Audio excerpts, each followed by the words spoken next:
Sénateur Moreau, cette année, un peu plus de 5 000 entreprises faisant affaire au Canada ont fait rapport sur les efforts pour limiter les risques de travail forcé et de travail des enfants dans leur chaîne d'approvisionnement. C'est 1 000 de moins qu'en 2024. Première année de mise en vigueur de la loi S-211 contre l'esclavage moderne, loi que j'ai marrainée. Pourquoi ce recul important? Et aussi, qu'est-ce qui explique la piètre performance des institutions fédérales qui devraient donner l'exemple alors que la moitié d'entre elles, je le répète, la moitié d'entre elles n'ont rien fait pour se conformer à la loi S-211? Sénateur Moreau. Merci. C'est une des raisons pour lesquelles je m'ennuyais de la période de questions.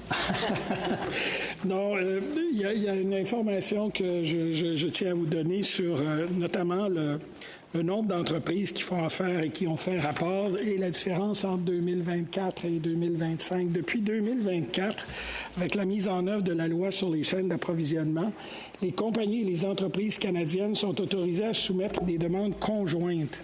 Donc, ces demandes peuvent englober, par exemple, les sociétés mères et leurs filiales. Or, en 2025, 40 des rapports qui ont été déposés par les entités étaient des rapports conjoints qui incluaient les sociétés mères et les filiales, ce qui représente environ 1 652 rapports et qui pourrait expliquer la différence entre les chiffres que vous soulevez pour 2024 et 2025. À l'égard des entités gouvernementales, je reviendrai probablement avec votre supplémentaire. Sénatrice Smith-Deschênes.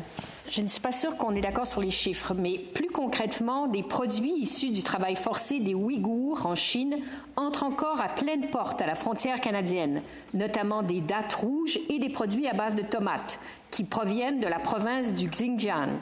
Pourquoi le gouvernement ne respecte-t-il pas ses promesses antérieures en donnant davantage de moyens à l'Agence des services frontaliers du Canada pour ce mandat précis?